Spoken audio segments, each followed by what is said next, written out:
Welcome to Boys episode 124. Thank you for joining us this week. We are back again.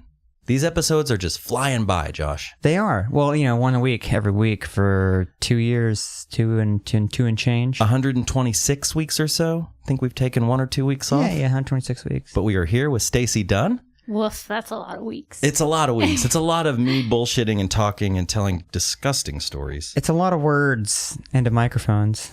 So, Harold Story, previous Boys guest, we recently were guests on his show, the Tunes podcast. Had a great time at the Tower Theater recording there. Have you been on his show? Yes, I have. Did you have a good time? Oh, he's so funny. Right? No, he's the worst. Yeah. Good deal. He actually recommended you for us. So Yay. Thank you, Harold, and thank you for coming. Thank you, Harold. Appreciate it. Yeah. So tell us a little about what you do. I know you do a few things. What's the most important thing? Oh my gosh, I don't even know where to start. My normal day job, I work as an information security analyst, which is just a fancy way of saying I'm basically the condom of the internet for a business. Okay. Oh, that is one way to put it. Is that on the name badge? No, it's just a condom. Just a condom. Pinned to a shirt. It's Trojan and the name. Yeah. So what does that entail? So being an information security analyst, it is monitoring email, being an endpoint manager. I do things on the firewall. I make sure people don't have or have access to the things that they need. Okay. And then aside from that, I am a board member for Super BitCon. I help run the Oklahoma Retro Gamer Society. I'm a member. Yeah, I'm one of the admin people on Cool. there, and I run the events for Oklahoma City. I'm a manager of Oklahoma Artcade, which is the 26th of this month, which is October. And I also am in the a bodybuilding federation, and I'm going to do a show in November. So there's all the things in a ball that I do. Did you say bodybuilding Federation? Federation, yeah. Federation. That sounds like... It sounds like some pro wrestling thing. It does. The Bodybuilding Federation. I am actually a member of GLOW, the Gorgeous Ladies of Wrestling. Oh, really? No, not really. Oh, dang. I wish I was. That was like, dude, no wonder Harold, recommended So you. is that? I'm always fascinated by female bodybuilding. I know of a few ladies who have done it because, for dudes, it's like, fucking lift. Yeah. But so what got you into that? Did it just out of the blue? You're like, I'm just gonna do it. Or something you've kind of been wanting to do for... It's another ball of things that kind of led to it. It's kind of a weird personal thing that would go dark really fast if I told you. And if that's okay. Well, that's what I we don't do mind here. No, let's talking get about to it it. by Spill any it. means. Growing up, I battled with anorexia really bad. I'm still pretty thin, but it was one of those things where I was passing out and I was having dizzy spells. I wasn't eating. And just one day I started doing yoga, and then that just turned into me wanting to be a meathead in bodybuilding. I'm like, I have to eat more in order to do this. So it just turned into this monster of a thing. And I'm like, now I have to compete. I got to have these goals. I've got to do this and this and that. And it used to be, I had this mentality. I wanted to be really small, and I didn't want to take up space. Now I'm like, I just want to get fit. I just want to have gains. Well, it's like taking that thing and then doing the polar opposite of it. I suffered from bulimia for a short time, and the girl I was with, she was doing it as well, and she ended up doing bodybuilding kind of by weird coincidence. But yeah, you take that same I'm not gonna eat, or I'm gonna throw effort that, that kind of thing, and you turn to I'm doing this shit hardcore. And I think that's bodybuilding or weightlifting in general, any kind of, or something super fascinating yoga or anything like that. It seems like they all have the same mentality of being super driven to do something, and you turn it into something healthy, and not keep going down a dark road or turn to drugs and alcohol, something like that. Yeah, that's kind of cool. One extreme or the other there. Yeah. Super fit or heroin. Yeah. One or the other. Gonna make you feel real good. I'd like to see someone on both. Oh, that'd be See how that crazy. works. Has there ever been a bodybuilder addicted to heroin? I don't know. There's gotta be someone out Somewhere. there. Just nodding off, Snacky lifting. I mean, I'm to that point in my life. I was actually thinking about this today.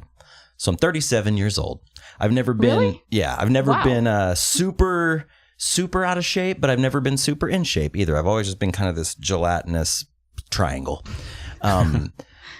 But I've noticed as I get into my late 30s, knocking on 40's door, it's an energy thing for me. I'm struggling in the last, I'd say 6 months to a year of just being tired a lot. And I've usually been a pretty sedentary guy. Like I've been into video games, like whether it's retro stuff or modern stuff, computer gaming, whatever. I love to do the podcast. I play guitar. I don't play in a band right now, so it's usually just sitting on the couch playing, practicing. So you're sitting on a stool playing an acoustic. Yeah, just sitting on an old stump, with my banjo. But I've noticed in the last 6 months, maybe a year or so, that I'm experiencing fatigue a lot more.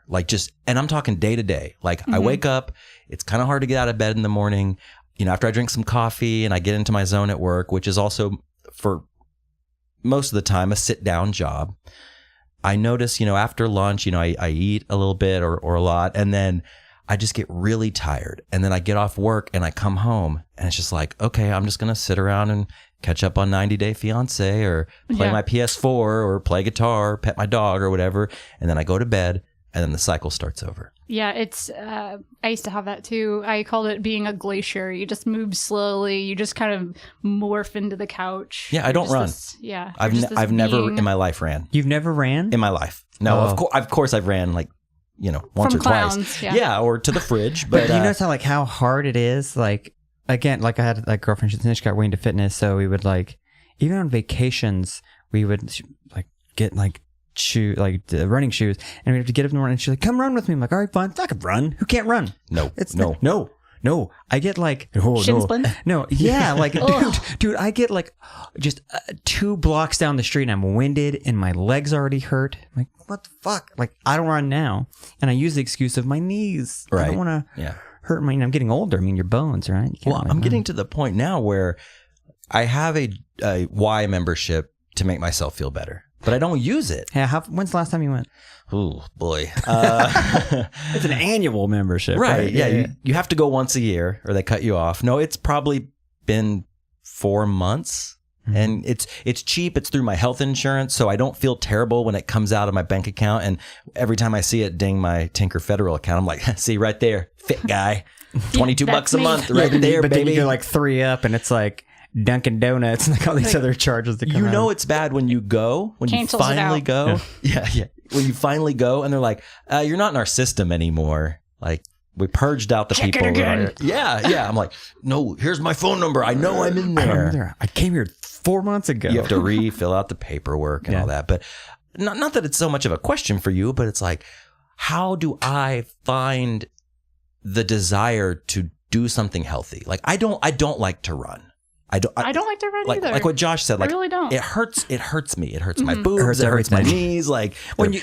Bouncing around it. For me with running, it's I'm not a big guy, but when you run, you can feel any part of you that is not fit. Yeah, it's not tied down. Yeah, yes, it's like shaking a Jello mold when I run. It's not good. I'm not a huge guy or anything, but for me, it's not about muscles or mass. It's just really more about feeling better, and I need to figure out how to, I don't know, just push myself a little bit, and even if it's just going out and jogging or walking or crawling or I don't know, something like riding a bicycle or something. But synchronized swimming. That I swim like a dolphin. No, I swim like a rock. It's terrible. So you sink to the bottom. So you hit this moment where you were just like, I got to do this. Was it like a one day you woke up one morning and you had to do this, or was it kind of a series of events? I think it was gradual, and then it kind of just hit me all at once. It's like anything else that you just kind of decide to do. My whole thing is whenever I realized I had all these things that could be better, I finally just kind of said, okay, this is something I need to commit to. I need to set a goal. And that's what I did. And even after I do that goal, I'm just going to continue on and make new goals for myself. Or, now it's just a part of my routine. It was first just getting up and doing it. And then it became, okay, now I'm doing it. Instead of 2 days a week, now it's 3 days. And then it turned to 5, and now it's 6. Wow. Yeah. So. Well, I'm a creature of habit. So I think if I was able to force myself into this, healthy habit or whatever, I think once I started it, it wouldn't be so hard to maintain. But I think it's really just, you get off work, personally, I'm speaking for myself here, but I get off work and it's like, the last thing I want to do is like do that right now. It's like, I just want to kind of come home and just like chill. I've got to go before. Otherwise, you do it in the morning? I'm the same way. Like when I come home and the sweatpants come on, I'm like, I'm done. Yeah. I don't even want to, I don't want to do anything. What's like that thing they say, you do one thing a day that you don't want to do, and then it kind of spirals or steamrolls. Like, no one wants to make their bed in the morning, but you wake up and make your bed, and then the next thing it's little things that add up to like the bigger thing, like going to the gym 3 times a week. And then from there, it might be every day you're going to the gym. And then eventually you get to a part where you don't feel like a bowl of fucking jello every time you get on the treadmill. Right. And then you start actually looking better, so then, I don't know, looking and feeling better. Change is really gradual too. Like it's from where I started, I was skinny fat. I was, anorexic, somewhat bulimic, very small, very contained, but I also had that kind of pale, pasty, weird looking, like you're skinny, but your skin looks kind of funny. But it's still a little jiggly. Yeah, like what's going on there? So now I'm, a lot more firm. That sounded like you were hitting a cardboard box just then. Jesus, I'm over here sucking my gut in the whole time. And I think, like I said, it's just really about feeling better, not being tired, because as you get older, it's like, shit, this isn't getting any easier. Yeah. And it's not. It never will. Like, I'm never going to wake up one morning and be like, oh, I'm finally well rested. And I finally, I'm not sore or tired or whatever. And it's tough. You have to make yourself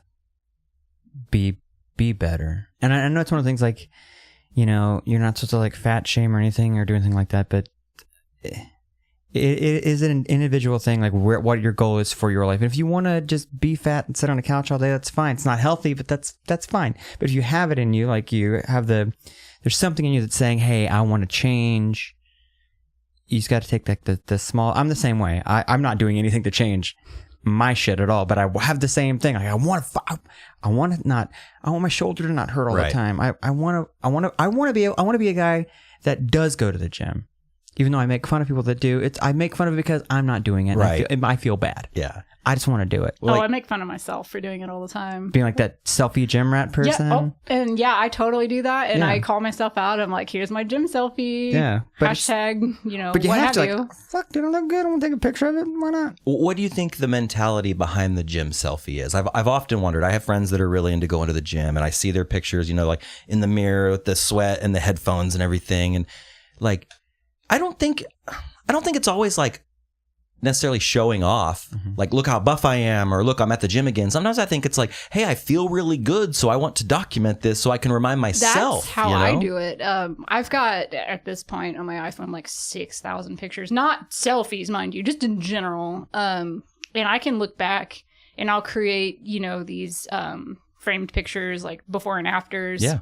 And I can do it, couple years now and look back and say, this is what I used to look like. This is what I look like now. And it's, it is that documentation. Yeah, like a time, like a progression. Yeah. Right. Holding yourself accountable. Like, if you take a picture, like I am here today, it's more for yourself than it is to show other people. Makes sense. For me, it is. Some anyway. people not some so people much. are, some people just, And it can also be like a motivation thing for other people too. Like, I'm kind of on the fence about those, those like YouTube motivation videos or like Instagram story motivation things where it's like, I'm just out here grinding 5 a.m. at the gym, fucking grind. Like, dude, great. I'm sleeping and you're making me feel like shit for not being at the gym. Yeah, great. You pulled up in a Porsche. I don't have that. But at the same time, like, thanks. Who was the guy that came out on Instagram like a week or two ago and he was like, I get up at 4:30 in the morning, and he posted his schedule and it was like, workout, second workout by like 8. And I'm like, holy crap, I can barely get out of bed in the morning, let alone go to church and the gym twice. Good for you, guy. Right. Good for you. Yeah. I did the ketogenic diet about 2 years ago. And I don't want to say that I ballooned, but I was a little heavier than I am now. And I did that. I read up on it and I was like, this seems easy. This is the one for me. You looked for the easy route. Well, and I did. I lost 45 pounds in like 3 months. I mean, it was There's no crazy. way I could do it. My family was like, "Are you sick? Do you need to tell me something? You know, like, do we need to go to church?" I'm a carb Like, monster. Like keto is so difficult for me. have you tried it? No. Oh man, I even know ahead of time. it's super hard. It is really hard. When Robbie jumped on it, I was like, I'll do it too. Then I looked up like, oh, vegetarians can't really do that. It's way more tough for vegetarians. and dangerous, apparently, like super dangerous for vegetarians too. But like, I couldn't get rid of carbs. I think that might be the thing that Carbs keep that will us keep me from sane. losing any weight. Yeah, they're so good. Like French fries, fucking great. What's better in the morning than like a bagel with some cream cheese or like a muffin or something unhealthy like that? You know, that stuff's so good. When I did keto, I did like the hardcore mode, as they call it, where I think with, and I might be getting the numbers a little mixed up here, but like normal keto is, I think it's like 15 grams of carbs per day. Yeah, that sounds right. I was doing 6 or less. I did it hard and I was all in. Like, it's very expensive to do because, you know, your produce goes bad really quick. You have to buy lots of it. You're buying a lot of steak. You're buying a lot of bacon. But I was the same way. Like, I lost a ton of weight and I felt really good about myself, but there was no muscle.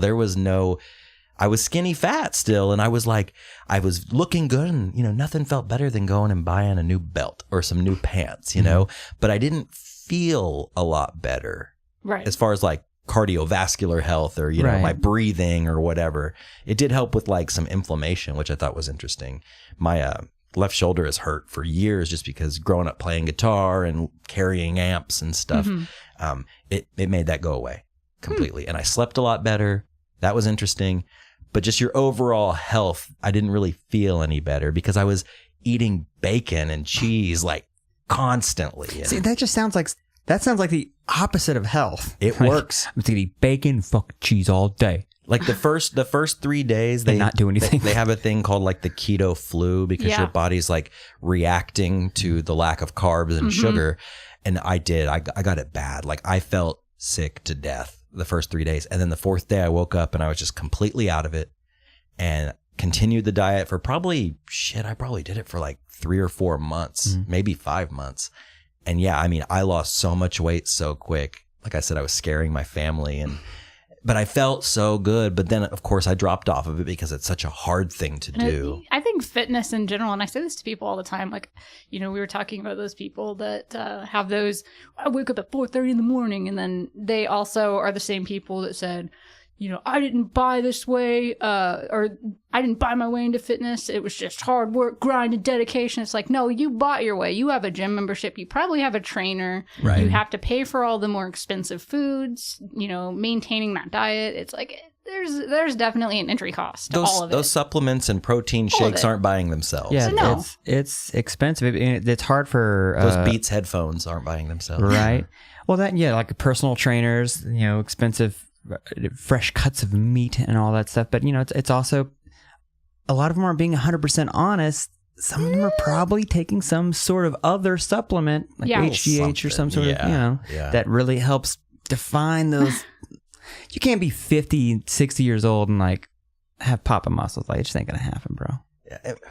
I don't know. Like, sometimes, but I think a lot of them are pretty dishonest about it. That's why I went into the natural league, because I said to myself, like, it's fine if people want to do performance enhancing drugs. I just don't want to be compared to them. Yeah, especially in like bodybuilding, I would assume like 90% of the people who do it are using something. that's a lot. Is that high? Is that too high? 99% of people. You are the 1%. You are the true 1%. I'd have to be the one, because we have to get tested. Number one, so But there is that part of being in that league or? yeah, you have to be tested. And, Interesting. So it's not the honor system. No, Okay. not at all. But there are like supplements you can take that either don't show up on a thing or are perfectly natural, right? That kind of aid in... You could use things like creatine or just regular protein powders in a natural league, but if you can't use any like peptides or anything that's, you know, anabolic. So that's where they're like, any of the illegal stuff, air quotes, you cannot do. Oh. So how long have you been into lifting and this like healthy lifestyle? I would say it would probably be... I started yoga when I was like 24. So it'd be like 4 years. Nice. Now, 4 to 5 years. And just totally life-changing, I'm assuming. Oh, yeah. Yeah. See, yoga's another one I want to get into. Everyone talks about, like, there's so many benefits, man. It's like physical, mental. It's great. I'm like, that would be so awesome. There's a place in the plaza, I think they still do it. It's like $6 classes. You don't sign up, you just show up and go. I'm like, I'm going to start doing that. And then I just don't. I need to, this might be I'm going to do it. I went to Ross and bought a yoga mat. Mm-hmm. I found this cute young lady on YouTube, Adrienne, Yoga with Adrienne. Oh, yeah. Yeah. I found her yoga for beginners. It was like a 25 to 30 minute beginner video. And I actually did it out there in my living room, like probably 10, 15 times. And like the thing about that was I could feel like the calmness and the nice and like the flexibility and stuff after doing it for a week or two. But it was the staying on top of it. And that's why, like, if I were to go to a gym regularly, I feel like I'm the kind of person that would need a trainer. Like, I need somebody to help me hold myself accountable and to push me. Yeah, like, I have one. When I go to the gym, like, I run, quote unquote, on the treadmill, and then I'm like, Mr. Fitz, ready to go home. You know, yeah, it's done for the week. Or like if you're like got on like a weight bench, like a machine, you're like, but you don't want to ask anyone for help because you don't look like this. So I'm just gonna do a couple of these, and you start like do like 3 or 4. Like, yeah, that was good. All right, what's the next one? It's hopping machines doing 3 or 4 presses. But when I go to the gym, like I don't have any guidelines or guidance. You know, like I see all the machines and I get how they work. I'm not an idiot, but it's like, what should I be doing with the time that I have here? And how much should I be lifting? How many reps? How many sets? All that stuff. Yeah, what's beneficial? Because there's things you could do that are totally won't help you at all. But you're sitting there just like doing something. Well, you're actually hurting yourself more than you're helping yourself. And so I got to go back to the treadmill and watch diners, drive-ins, dives. You know, flip through your OK magazine or whatever. So enough about this fitness shit. Let's talk about video games. How long have you been in cahoots with the Oklahoma Retro Gamer Society? That I started going, let's see. Orgs. When was it? I want to say I joined in like 2012. That sounds about right. Okay. I wasn't one of the founding members, but I'm an administrator and everything now. And I was working at GameStop at the time, and it was a little bit, maybe close to a year prior before the first Super BitCon came out, and I had someone telling me about it. They were like, you should come to a meetup. And at that time I had moved to Oklahoma City like at the end of 2011, and I didn't really have many friends, and that was like the golden ticket for me getting friends. Sure. I didn't meet very many people at the start. I remember I even Googled like how to make friends. Is there anything more sad than that? Like, you know, make a friend. You're eating gelato on your MacBook and you're just like, how to make friends and influence people. Okay, where did you move from? St. Louis. St. Louis. Okay, so St. Louis to Grand Junction, Colorado to here. So you moving from a different state to a new place. That alone is like, gotta meet people. And then just like nerd, like a video game nerd, like, that's another thing. But then you're like, oh, this thing is just, it's made for you. It's right there. It's like, I'm going to meet everyone that's just like me. And you got a whole wide swath of friends. And now in the internet age, I mean, is that what it is? I'm assuming it's a, like Facebook based. Yeah, it started out. This was again before I was in it. It started out on Craigslist, and they just kind of like got together, like, who wants to meet up and talk about games together? And then it became a group. They actually created an LLC for the name Retro Gamer Society, and decided they wanted to do the convention. They made the Facebook group, and then it just kind of exploded from there.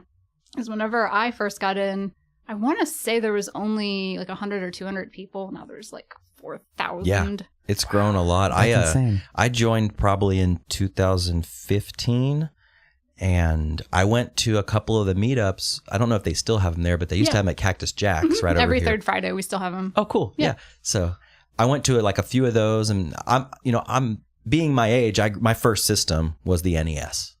I got it when I was 4 years old for Christmas, which is a little young for games. Like my girlfriend has a 4-year-old daughter, and I tried to show her Mario the other day, like on my actual old NES, and she was just like, meh. I don't know what is this. But then yet they can navigate like an iPhone. She navigates her iPad better than I do my phone. I've seen 2-year-old kids do it. It's insane. Yeah, it's crazy. Like, yeah, baby. I've seen like you walk around like the mall or you're just in public, and there's like a dad with a baby, and the baby's got this thing, and it's just like playing like just whipping through like using what the hell. But that's okay. So her kid is 4, but when you were 4, that Nintendo was state of the fucking art. Oh, it was. Like, it might as well have been an iPad. I remember seeing an NES on display in a Walmart when I was 4 and going up to my dad and being like, I gotta have this for Christmas, Dad. Look at it was Mario on the old CRT TV, like that one, and I was like, it looks so real. I gotta have it. Which every new generation, it was always, it looks so real. Like I remember the neck breaking Walmart displays that they had for, and you had to like look up, and the controller was like an inch away from the best angle. The best angle to play a video game at. You're just looking from the bottom, and the the image. It just reminds me of seeing a Super Nintendo in a store. I think it was a service merchandise for the first time, and like the Mario splash screen was like burned onto the TV, because the old TVs were like that, not like the ones now. But yeah, I got a Nintendo when I was 4, got some games for it. I was in love with it. Like I was always kind of an inside guy. Like I like to draw. Like a lot of my activities are indoor activities. Like, mine are too. Yeah, like so I got this NES and I just played it over and over. Even though like Mario 1 in retrospect is not the hardest game to beat if you know what you're doing. And I would just beat it over and over. And then I'd do the turtle trick where you get the unlimited lives and all that stuff, And then Zelda came out and I was just like, oh crap. Like the first Zelda. It's got a gold cartridge and everything. So the turtle trick where you bounce, you keep bouncing it off the side of the thing. So now you could just Google, there's websites and whatever, or Reddit, and there's all sorts of forums you can go to find out these like game hacks. But back then you didn't.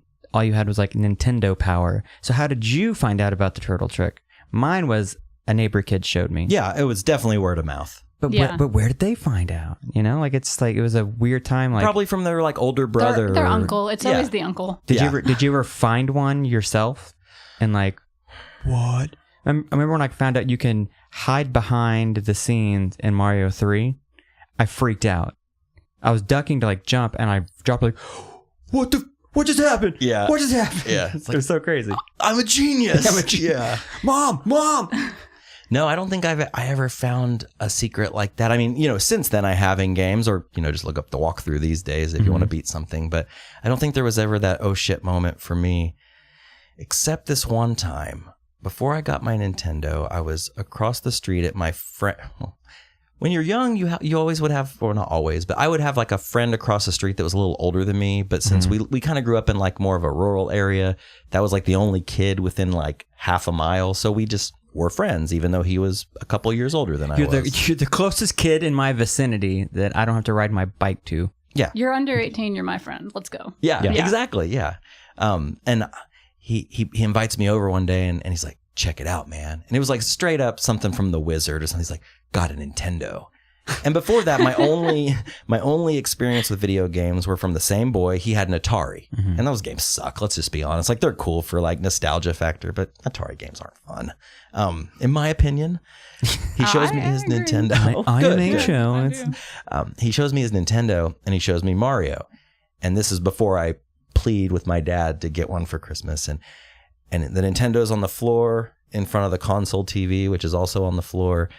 And he hands me the controller, and it was just that magic moment. It's like, oh man, I get to touch it. Oh, I get to play it.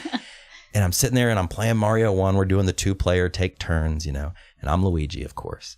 And I'm playing. Shout out to all the player 2s. Yeah, with the aftermarket controller, Yeah. Aww. And I'm so excited. Oh my gosh. And I'm just like playing, and I'm doing that thing like that children and also moms or grandmas do, where they like, if you hit the jump yourself, button, or you like, steer, or you jump, and you're like doing this, Yeah, a lot of the moving the controller, and that you go right, so you're gonna tilt the controller right, which now they actually do in games. But so I'm playing, I'm in the zone, I'm having such a good time.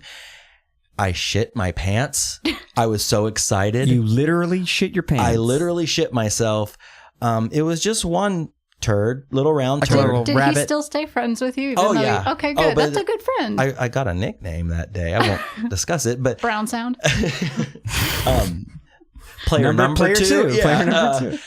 But no, I did a little nugget came out, and I just kind of like kicked it out of my pants and just kept playing, and it like rolled behind the TV, and I don't think anybody saw it. And now it's like some fossilized turd. Yes. Oh boy. Oh my gosh, it was so so embarrassing, but it was one of those things where like I was so excited, like I didn't even realize what was happening to my body. I was just so excited You to were be Luigi. overwhelmed with the Mario. Absolutely. It was a good memory. But I think the only time I figured something out inadvertently was I was playing Oblivion, and I want to say it was an item in the game. It was either a fork or a spoon. If you dropped it, it would float in midair. And then if you were to jump on it, like it became a collidable object. And this was, I think, before a patch. Mhm. This was on the 360. You could jump on it and then drop another one, and it would create like a staircase. So you could just keep jumping on the corresponding spoons that you would drop, and you'd just be really high up in the air. did you ever try to go as high as possible? Yeah, and I mean, of course you die, from the fall damage, but Right. You miss a spoon and you're dead. yeah. Yeah. So it was kind of an interesting thing. Well, that's kind of fun though. It's more than I can say. I was just shitting myself. Yeah. I found a sounds turd. That That's sounds like so a great gross. time, though. Is that bonus point? So what was your first system? Like what got you into video games? The first one I recall having was an NES also. Whenever I was younger, I've got a great story. The gateway It drug. kind of has to do with shit, too. Perfect. So, Oh, great. You're in great company. yeah. I really liked Ninja Turtles growing up. I was... Are you talking about the shitty game on NES? well, just Ninja Turtles in general. The Right, shitty right. movie. The franchise. No, The I thought, franchise, you said, yeah. I thought you said it had to do with shit. I'm like, oh, the first game. Well, I'll get into that. Yeah. So if you remember the movie, they lived in the sewer. I'm a Yes. huge turtle head. I'm a big fan. Yeah. So I had a lot of the toys growing up. Yeah. The different action figures, like the van that would pull out, and I think it was like a stage, or I don't remember what it turned into. Yeah. Well, it's opened up so you can put it was basically a Barbie car for Ninja Turtles. Yeah. And it had the kick out door on the side. Yeah. Yeah. That And the all the turtle little van. pieces you could choke on. It was great. Absolutely. So I had a bunch of different sized turtle action figures, like the ones that had their movable arms, and then I had like smaller versions of them. And whenever I was a kid, I said to myself, well, what if they want to go to the sewer? And I flushed a couple of Raphaels and Donatellos down the toilet and cost my parents a couple $100 having to get them retrieved. Oh no. Did they rinse And- them off? Did you get to play with I got them? them back. Okay. They good. sanitized them and everything. And I was like, it's a shame they didn't make it. And then I tried it again. A second time. A second time after they had paid hundreds of dollars to have the toilet Now, fixed. I'm assuming that after the first attempt, your parents didn't give you a stern talking to. No, they did. Oh, you I were was just like, yeah, I don't believe you. It's They- worth it. they- It's worth it. Yeah.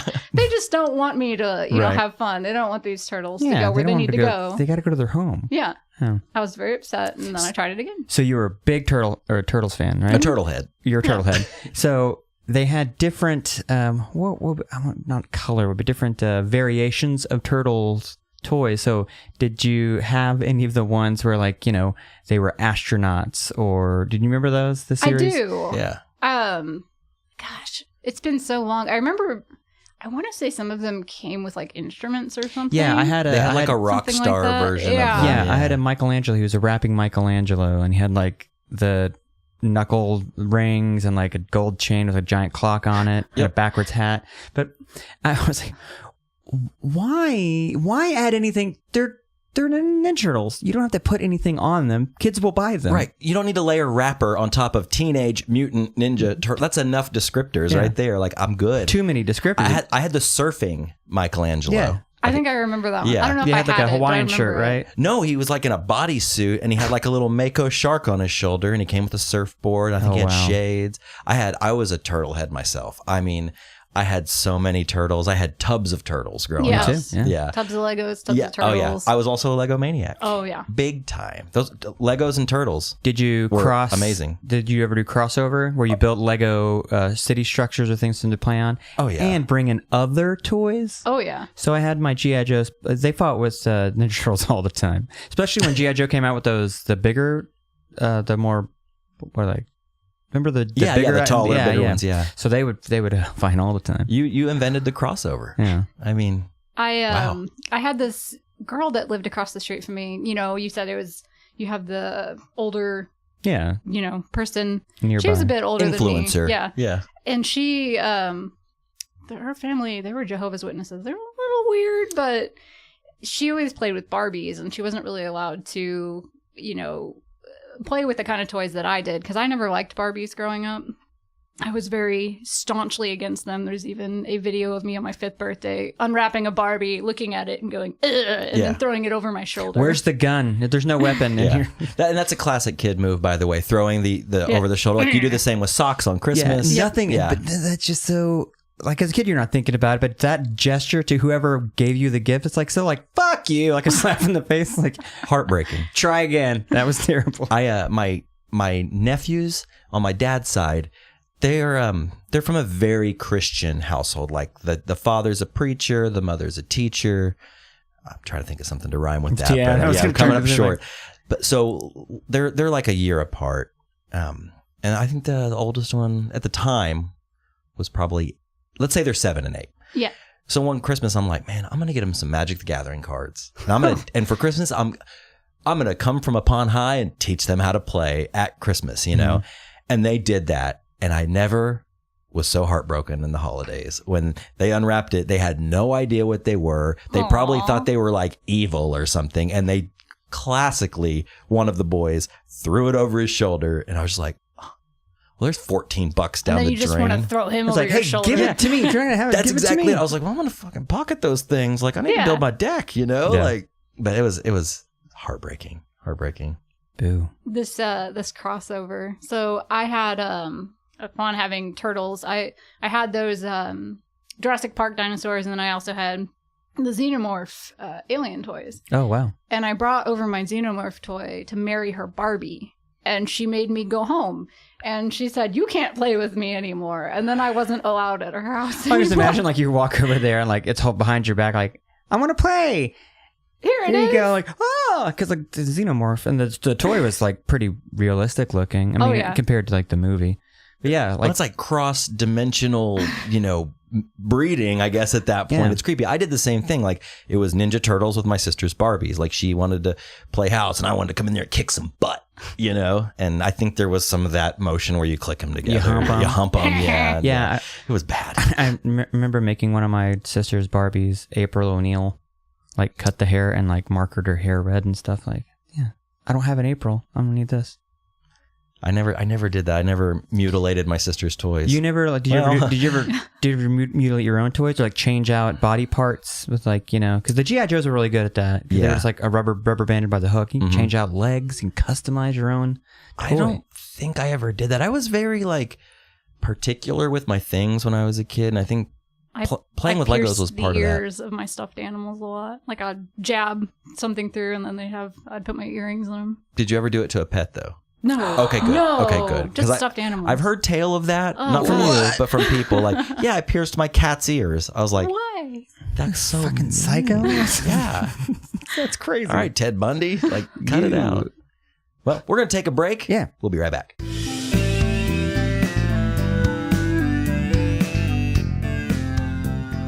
BoysPodcast.com is a hub of all things boys. There you'll find links to our Facebook, Instagram, and Twitter. Boys is available on iTunes, Stitcher, SoundCloud, and YouTube. Please rate, review, subscribe, tell a friend, perhaps donate. Hit that golden donate button at boyspodcast.com. You can email us at boys@boyspodcast.com. Send us a little feedback, some love. Put your physical address on the bottom or somewhere legible. At the top, bottom, middle. Top, bottom, middle, wherever. We'll send you out some free stickers. Thank you to our sponsors, Anthem Brewing, back again. Thank you, Anthem, maker of high-quality beer. For your mouth, anthembrewing.com. Also, we got Fat Bison, maker of high-quality wooden signs. For your mouth. For your mouth. You can hang a sign on your face. Make a face sign. fatbison.com. Lastly, Champion Vintage, maker of high-quality vintage wares for your body. And your mouth. Your mouth, your house. They have a really great selection of vintage braces. Check them out. Slightly used. What's the address? Just go to Instagram, Champion Vintage OKC. There you go. Lastly, thank you, listening currently, for your donations, your feedback, your love, your words of wisdom, the tales that you shared. We love you. And now back to the show.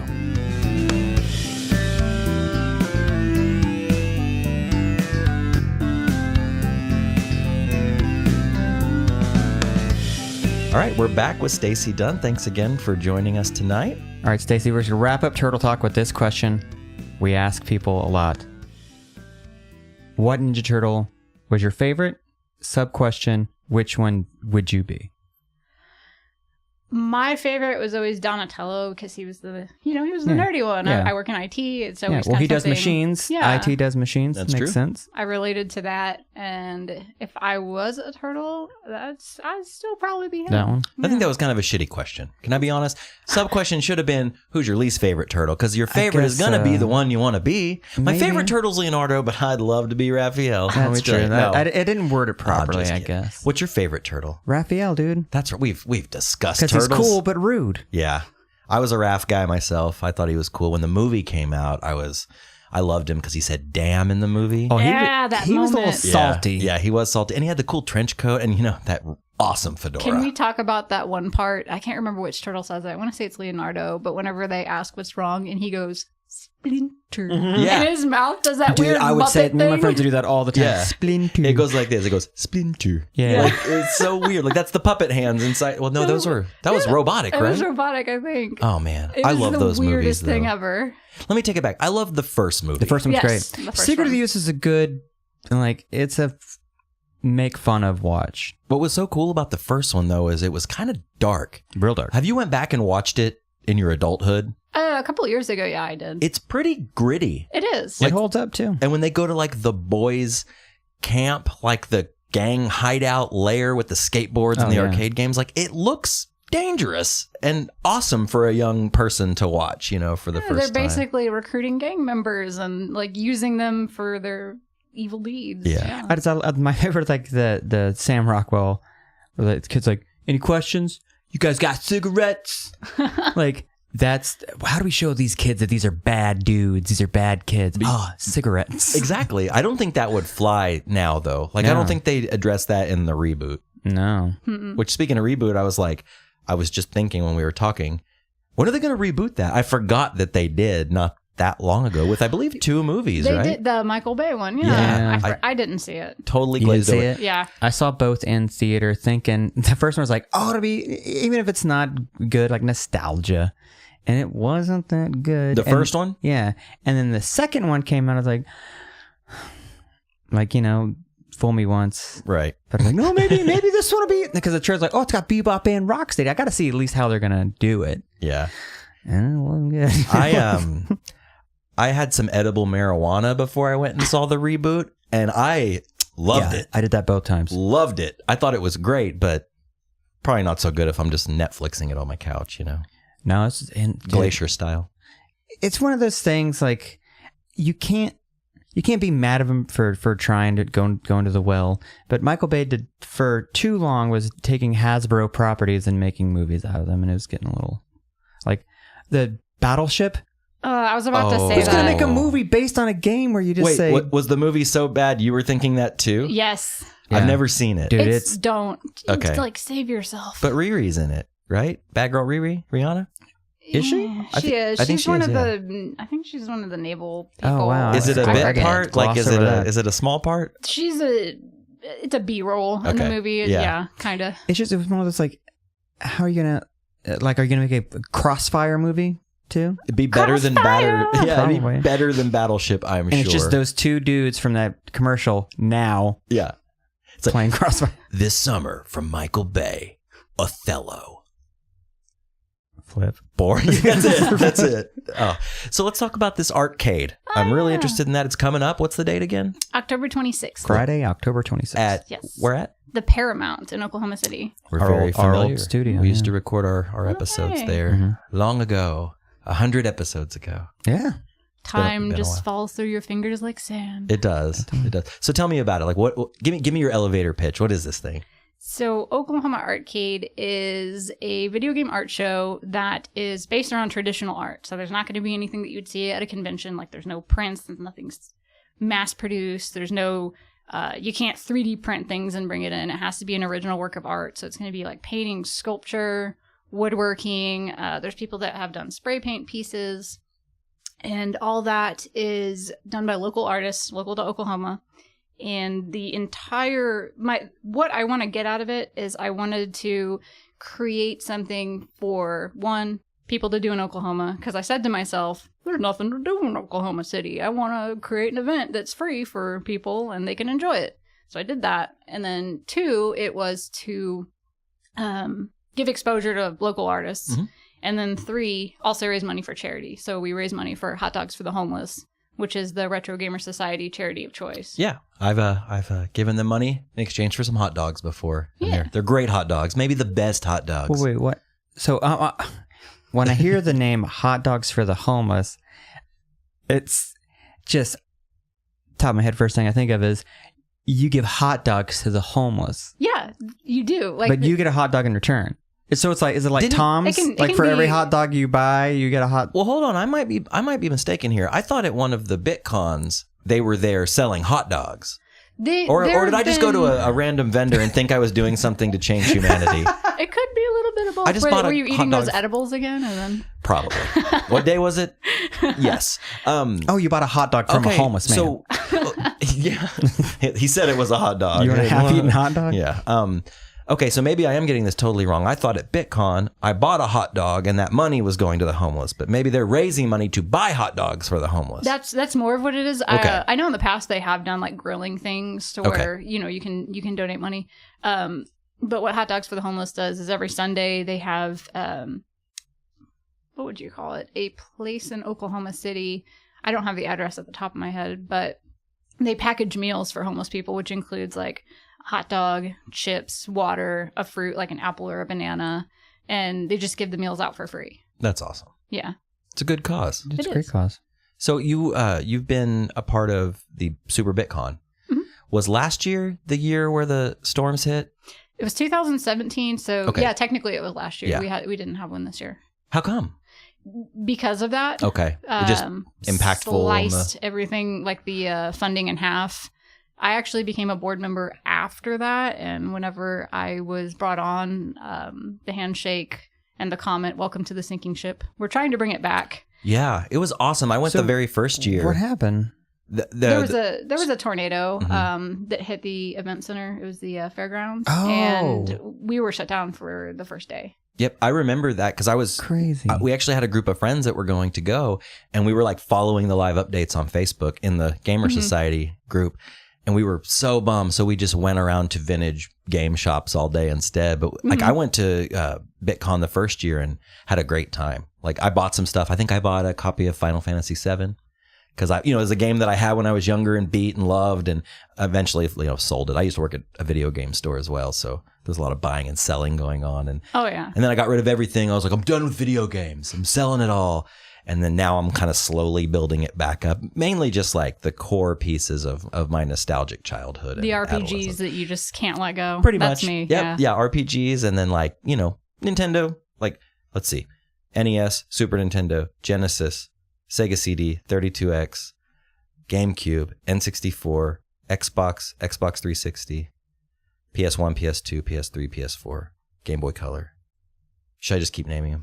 I think it's easier for me to name the systems I don't have. Did you say Dreamcast? Oh, I have a Dreamcast. Those are so tight. I love the Dreamcast, dude. Jet Set. So it's the most underrated. I think it's the most underrated game system. I have the Dreamcast, and I have one of the like first party Sega made fighting sticks for it that are kind of hard to find. Yeah. I used to throw down on some Marvel Capcom 2. Like that was my jam. I know. Soul Calibur was on there too. Yeah, Soul Calibur 1. Yeah, because 2 was for like GameCube, Xbox, and PS2. I think. I think so. Yeah, because they had the different characters. The Xbox had Spawn, the GameCube had Link, and the PS2 had. Dang, I can't remember who it was. I don't remember because I know I had it on GameCube at that time. And that was the Link, right? And what I used to do too, because I was really big into DDR. No, I did have one of it on PS2. I don't remember. I want to say it was a guy from like Tekken or something. Yeah, anyway. I never played as it doesn't. I'm always talky anyway. It doesn't matter. How does DDR convey and home use? I ripped a lot of pads because I would get like the soft ones. If you have, which I never ended up getting. In fact, DDR arcade's like my holy grail of I want to have that arcade machine whenever I have the space for it. Yeah. It's not bad for home use. You just have to have a good pad. That all of mine had electrical tape all over them. And your brother's feces just strewn about. God. I'll have to tell that story in a second. When I see that, like, the Dance Dance Revolution for home, like, but it's got to be like that shitty pad in track and field where, like, where you get the spoons and you hit the pads with it. Because, like, it's not you can't sense my feet. I've seen some people go pretty hard on the home version. It's I'd say it's 20% better than the track and field one. Yeah, it's not much. It's not like having that. I remember because I used to work in an arcade many years ago, and it was one of my favorite jobs. It was the shittiest / favorite job I ever had because worst job. The pay sucked. Like it sucked cleaning gum out of arcade machines and like throw up and stuff, in the bathroom, but. To work in an arcade was magical. You get that magic key that turns them all on. Yeah, you reach in there and flick the little lever to give the free lives in Galaga or whatever. But it was right when one of the big, I don't know the progression of DDR, but one of the big ones came out when I was working there. And I mean, there was a sea of people for it. And probably these kids. Max or Max. I think it was Max. Yeah. I think that's right. These kids were going hard on it. I mean, it's a skill, which I've tried it. After hours by myself because God knows I'm not letting anybody see me fail at this game. It was pretty cool. I used to use those pads like outside of playing DDR too because I got to the point where I'm like, well, I want to use this for other things. So I'd play Soul Calibur with my dance pad. No way. Yeah, and it was really fun to do because I had more than one. I had like a ton of them, and then I would invite people over and we'd play Soul Calibur and we'd use the dance pad. That has to be fun. It was. Cool. It was really fun. I've never thought about using it for anything besides. Oh, you can because it's basically just a controller, but it's just flat and spread out. That's what we should do at the boys 150 because we were talking about doing some sort of game. Yeah, we should set up like a fighting game with some DDR pads. I bet I know somebody that could hook us up with a couple to borrow or something. Oh, that'd be awesome. Putting you on the spot. We won't ruin them. We'll put extra duct tape on them. I think I still have some that are just all stowed away right now. That's so cool. I never thought about using one of those besides for that. Other than naked DDR, that's always. Oh, this would be atrocious to see. Speaking of Jello mold. I don't know. So what are your favorite games? Like, I know you said you had an NES and you mentioned, did you mention Skyrim earlier, I believe? Oblivion. Yeah, I like a lot of RPGs. I'd say my favorite games would have to be, I really like Final Fantasy IX specifically. Super Mario RPG, Legends and Seven Stars. That's always one that I go back to. Threads of Fate. It's another Squaresoft game. Mm-hmm. Basically anything that's Squaresoft. I love Square. Just in general, especially before Square Enix, because I don't know what it was about the merge that just left me to feel, desired. Sure. Otherwise. Well, not to get too nerdy, but like, what are your thoughts on Final Fantasy 15? 15, I haven't played a whole lot of it, but I think it's great. Yeah. Yeah. It's pretty cool. It is really good. I grew up with Final Fantasy. I had 1, 2 on the Nintendo, 3 on the Super Nintendo, which I think was actually 6 in Japan. And then 7, of course. Like I dropped off after that and I got 7 and that was just a game changer for me. Like that's one of my favorite games of all time is 7. 8 was a little different. Didn't like it as much. 9 I loved because it was more of a throwback to the old ones. Right. 9 was a lot like, I would say like 5 or 6. Yeah. Kind of brought you back to that sort of environment, that world. Totally. And then 10 came out, which was the first one for PS2. And I liked it, but I never really got into it. I had friends that played it. So I was more of like when you were young, you watched your friends play video games a lot. Like, I don't know if you guys did, but I did. Like I never had the new system right when it came out. So I'd like go to my buddy Wes's house and like watch him play his PS2. If there's one thing worse, pass me the controller. If there's one thing worse than being a player 2, it's being the dude on the bed watching people play. The backseat gamer. Yeah. Player 3. No, hey. Or hey, I get loser. Or I get winner. Yeah. Like, oh no, we're going to do rematch. And yeah. Okay, I'll make pizza pockets. 11, or no, excuse me, X2. I loved 10 when it came out. I was like kind of obsessed with it. Really? Yeah. I was at that time. Big fan of Blitzball. Yeah. 12. I was 12 when it came out. So I was like 16, 17, something like that. I remember being in 6th grade and like naming everything Kamari that I had. Mm-hmm. What'd you think of X2? fan service. Not as good, right? I thought, in retrospect, though, like I have the X2 collection for PS4, the remastered or whatever, which don't get me started on remasters, okay? But I thought it's kind of charming in retrospect. Like, you get to change outfits and there's a lot of music in it and stuff. Like, that's kind of cool, I guess. Felt like Simsy? A little bit. A little bit. I felt like if you could just change outfits in regular Final Fantasy games, like that would just add a whole new just appeal and perspective to it. But then they kind of did that. Like, kind of. With the with 14? 15 you can do it too. 15 you can, okay. But it's really limited. I liked how that like in 15, whenever you change your outfits, it doesn't really do anything. Oh, right. But in 10-2, it gave you different abilities. It was the different jobs. And I think that if they did that, but in a regular Final Fantasy game, it'd probably be like 100 times better. I agree. What's your favorite video game of all time, Josh? Well, I've never played Final Fantasy, so. I know. Josh has never been a big gamer. I was a big fan of we were talking about the Ninja Turtle arcade game. Those what would you call that kind of action play? Like a side scroller? Like a side scroller. Yeah. Double Dragon, Streets of Rage, beat 'em ups. Yeah. I like beat 'em ups. I was way into fighting games. If I had to say of all time, probably Super Street Fighter. Okay. All right. That'll do. I love fighting games. Yeah, yeah. I've liked all kinds of games. I was always like an RPG guy. I did like fighting games. However, I was never one of those dudes that like mastered a fighting game. Me neither. Like, all my friends would always beat me. Smash I was decent at. Soul Calibur I was decent at. But when it came down to like really technical fighting games that required like super ultra button combinations, I never could really do that well. Actually never played Smash. What? I've never played any of them. Smash There's only 2, right? There's 3. There's more than that. What? There's Smash Brothers. Super Smash. Super Smash.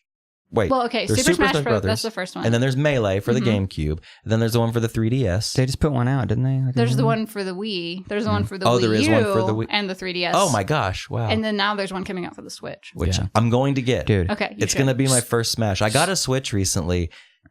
I wrote it off when it first came out. I was like, fuck this kid shit.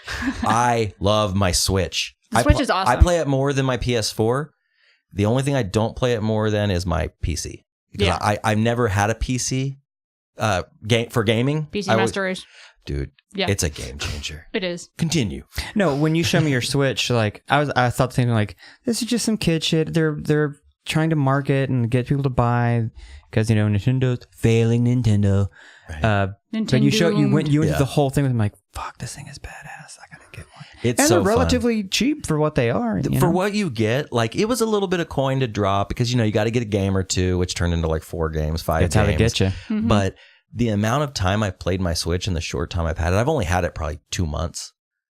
Definitely already paid for itself. Like, it's so dope. Yeah, I'm interested. Do you have one? Yeah, I do. I'm interested to see What's your favorite Smash game is. on the Switch? Octopath Traveler. Oh, dude, so good. Such a good game. I think I'm about 60 hours into it right now, and I absolutely love it because it reminds me of the old Square games. I mean, I know it's Square, but it the way they mixed the sprite animation with like the depth of field and like, I love that. It's fucking beautiful. It is. And the battle system is just so seamless. It's like they don't explain to you how to use it, but you can just figure it out so quickly. Once you learn it, and once you start unlocking the second jobs for people and really like honing in your team, your main 4, like I love it. I love it so much. Who's your 4? Who's your main 4? This is going to sound really bad. I've only played it for like 10 hours and I only have 2 people. Okay. Because at this point, I haven't had really time to play anything. It's like I torture myself doing other things. Yeah. But I started out as the huntress. I can't remember her name. Tessa? No, she's the merchant. Hannet. Yeah, it's got a weird. She's got an apostrophe name. Yeah. I just say Hannet or Hannet. And then the thief. Therian?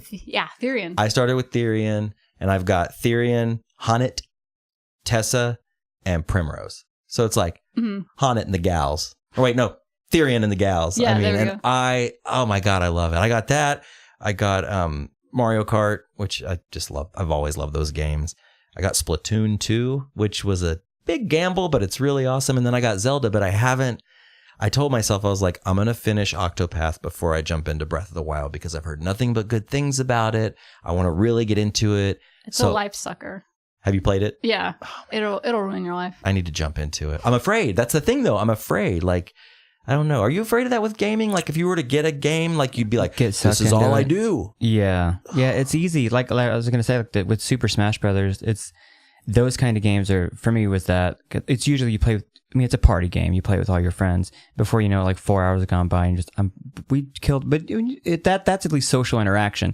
Whereas games like the ones you guys were just talking about, like that's just you sitting alone in a dark room, yeah, for 4 hours, like laying on my stomach in bed, just that's like. Why I can't like play games recently because I just have so much going on, and if I accidentally the whole thing every time I do it, like when I played Octopath the first time. I played it for like 4 or 5 hours straight, and then I just kind of looked up, and I was like, "Oh shit!" Oh yeah, is it one of those like open world kind of things where it's like there's really no end to it? It's an linear. RPG. Yeah, it's linear, but there's so much to do, and like even though you say you said you played 10 hours, which is a good amount of time to start a game. I grind it a lot. That's what I do too. Yeah. Like I'm the kind of guy that like I will just run back and forth on a single screen. I do just that to too. grind and grind and grind and like just grind for gold or whatever they call it in that game. It's always something different, but grind for gear, like grind to level. My only bitch with Octopath is I wish your team leveled at the same time, or I wish you could take just one person out. Like let's say you had all 8 people unlocked. I wish you could like bench all of them but one. So let's say you wanted to grind and just level up that one person. Get all the experience. Yeah, because my team now, like I settled on them much later. So I've got like 3 that are level 40 or whatever, and then 1 that's level like 20, and she dies immediately every battle. So it's like keeping Primrose alive the whole time is part of the experience of playing that game. But wonderful game, love it so much. That was like me with Fire Emblem. Like whenever I played that, I think it was Awakening on the 3DS. I think I played it for when I first cracked it open and got to smell that plastic. It was like 8 hours straight. Now, have you heard the thing about Switch games that they taste bad? Yeah, I did. I've tried one. How does it taste? It tastes like kind of like copper, but it's like this really brash. I don't even know how to. Yeah. Did I hear you right? That Switch games taste bad. Well, they're so small. They're tinier than an SD card. They're like 2/3 the size of an SD card. So Nintendo put a chemical in the plastic so kids wouldn't put them in their mouths. Because you could totally swallow who one. The fuck is putting in response to that, adults started putting them in their mouths because they're like, "Well, I want to see what it tastes like." And I was one of those people. I thought about it. I had it right here. It's that thing like, don't touch that. Well, I'm going to touch that now. Yeah. It lingers too. Like if you do decide to lick it, it'll stay for a couple minutes. Ooh. I'm going to lick it. Fuck it. I'm going to lick it. I'm going to lick it tonight. Like licking a battery. Kinda. So do you also host a podcast? Is this correct? Do you have something to do with a podcast? Yeah. Something about a podcast? I co-host one. Okay. What's it called? Joe Sullivan. It's called CISO Dojo. It's an information security podcast. Deep. Yeah. So you don't talk about shit and farts and... No. I wish, but no. It's supposed to be professional, so I can't. So it's like a tech podcast, like where you talk about. Okay. How long has it been going on? We are about to do our 4th episode. Nice. So it's kind of when we can. I was going to say, is it weekly or just kind of here and there? Here and there. Cool. We'll keep it up. I'm trying. Josh, anything else on your mind, man? We got to wrap it up soon. No, I do this arcade thing. So it's at the Paramount. About how many people does it use? Is it usually like a really, really big event, like hundreds, or like where at in the Paramount is it? It's in the room. Okay, the actual. Yeah. Okay. So it's the area connected to the bar. Last year we had, I want to say, throughout the entire night, 500 people showed up. Wow, big event. Yeah, it was kind of anxiety inducing. Something like 40% of the pieces sold. I was in charge of everything, so I was running around like a chicken with my head cut off. And we raised about a little over $500 for charity. That's cool. Within that night. So is it strictly just art, or do you have like any like bands or performers or anything like that? Or it is art. There is also someone who does he creates custom games. He does like Arduino stuff. Okay. And I'm going to try to have actual arcades there too, like maybe just a few. Yeah. So, And you're coming just right down the street from Flashback too. Yeah. I love that place. I haven't been there actually. Really? It'd be right up your alley. You gotta check it out. Yeah. When we were recording our show at the Paramount, we'd go to Flashback after, have a little celebratory anthem, perhaps, something like that. Play a little off-road. Yeah, it was great. So how many artists are going to be there if you had to? This year, Yes. it's about 40. Wow. It's a lot. We do, James Nim puts on semi-annual art shows at the Speakeasy, and they're usually sometimes video game themed mixed with something else, and I'm sure there'll probably be a lot of the same artists that do stuff there. Mm-hmm. So do people at those, people also like tend to dress up? Or is there like cosplay involved with these? I would encourage it, especially with being so close to Halloween. I know James, his shows are really topical usually. Like I tried to take that influence this time, and we're having a section just called the Dogs of Gaming. Oh, nice. But I mean, it's going to be more than just that. There's going to be just the regular stuff, and then kind of a little subset area where it's just dogs. Cool. What's your favorite dog in a video game? Can you think of one? I was just racking my brain like, where's he? What's a dog? I like all dogs in games. I like Diamond Dog. I like Arcanine. I like Doggo from Undertale. I like all of them. Man, Amaterasu. I can't even think of a dog. Duck Hunt Dog. Paperboy. Oh, that was a dickhead dog. Yeah, fuck that dog. What was there was a Wii game that was a dog, and it was like a paintbrush for a tail. Yeah, that's What's it called? Okami Amaterasu. Oh, that's right. Yeah. Okay. Crash Bandicoot, or is he technically That's a bandicoot. He's a bandicoot, What's a bandicoot? not a dog. That's a real animal? Isn't it like a fox It's a or marsupial. Yeah. I know. Wow. And the whole time I'm like, that should say it's made up a name for this thing that's not a real, but I learned something new today. Man, I can't think of a dog. I mean, other than the ones that you've named. There's a dog in Final Fantasy 15. There's the Shiba Inu. Oh, that's right. Yeah. Fuck. I need to get up on my dog game here, I guess. Start Googling dogs and video games. So anyways, the Oklahoma Artcade is October 26th. Yes. 6 to 11 p.m. at the Paramount on Film Row, and it is free. It is free. Most importantly, Family free. friendly, right? Yes, Yeah. but you should donate money. It's not, you don't have to, but you should. But you should. You should. Or you can come with a little of that walking around money. Yeah. Maybe Yeah. buy a piece of art. Bring some Exactly. cash, buy Donate. some art. Yeah. Something. Well, Stacy, thank you so much for coming by. Pleasure to meet you. Thank you for having me. All right, we'll see you next week. Bye.